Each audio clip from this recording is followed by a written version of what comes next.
বিগত সরকার কোনোরকম মেডিকেল কলেজটি চালু করেছে, কিন্তু হাসপাতাল তারা করে নাই।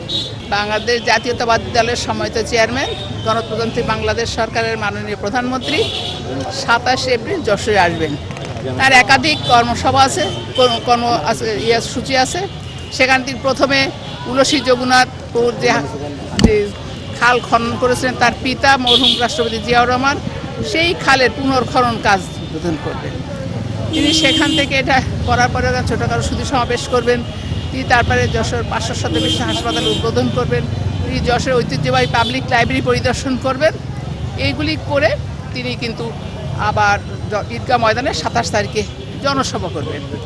আমাদের গত নির্বাচনের সময় প্রতিশ্রুতিত বিএনপির তরফ থেকে আমাদের যিনি প্রতিনিধি আপনাদের সমর্থনের সংসদে গিয়েছেন অনিন্দ ইসলাম অমিত, প্রতিটা সভায় নির্বাচন সভায় তিনি বলেছেন যে যদি জাতীয়তাবাদী দল রাষ্ট্র পরিচালনার দায়িত্ব পায়, মাননীয় আমাদের চেয়ারম্যান তারেক রহমান বলেছেন যে 500 শয্যা বিশিষ্ট হাসপাতাল, যেটি বেগম খালেদা জিয়া প্রধানমন্ত্রী থাকাকালীন ঐতিহাসিক ঈদগাহ ময়দানে লক্ষাধিক লোকের জনসভায় তিনি এই প্রতিশ্রুতি দিয়েছিলেন।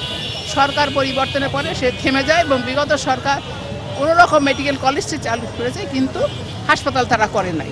আমাদের যশোরবাসী দীর্ঘদিনের প্রাণের দাবি যে এইখানে আমাদের একটা পূর্ণাঙ্গ স্বাস্থ্য সেবার একটা ব্যবস্থা হোক। আমাদের প্রয়াত নেতা তরিকুল ইসলামের স্বপ্ন ছিল সেটি, যার জন্য তিনি শিক্ষা ব্যবস্থা একটি প্রযুক্তি বিশ্ববিদ্যালয় প্রতিষ্ঠা করে গেছেন এবং এইটার অনুভূতি নিয়েছিলেন। সেই অপূর্ণ যে প্রতিশ্রুতি খালেদা জিয়া করতে পারেননি, সেটা পূর্ণ করবার তিনি প্রতিশ্রুতি দিয়েছিলেন বর্তমান যিনি প্রধানমন্ত্রী।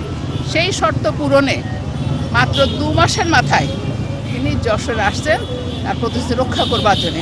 আমরা যশোরবাসী, আমরা জাতীয়তাবাদী দল কৃতজ্ঞ, যশোরবাসী কৃতজ্ঞ। কারণ যতবার জাতীয়তাবাদী দল রাষ্ট্র পরিচালনার দায়িত্ব পেয়েছে, এখানকার আমাদের জনপ্রতিনিধিদের হাত ধরে যশোর সামগ্রিক উন্নয়ন সেটাই সূচিত হয়েছে। যশোরবাসীর যেসব দাবি আছে সেসব দাবি অবশ্যই তারা উত্থাপন করব। কারণ যশোর সমৃদ্ধ হবে।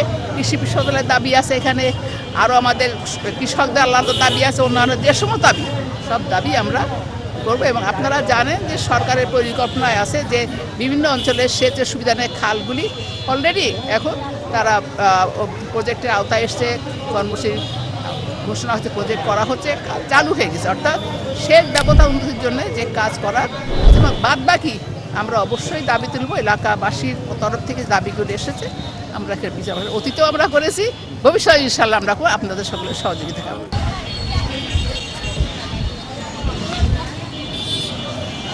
অভিযান করলেন নাকি? না, নার্গিস বেগম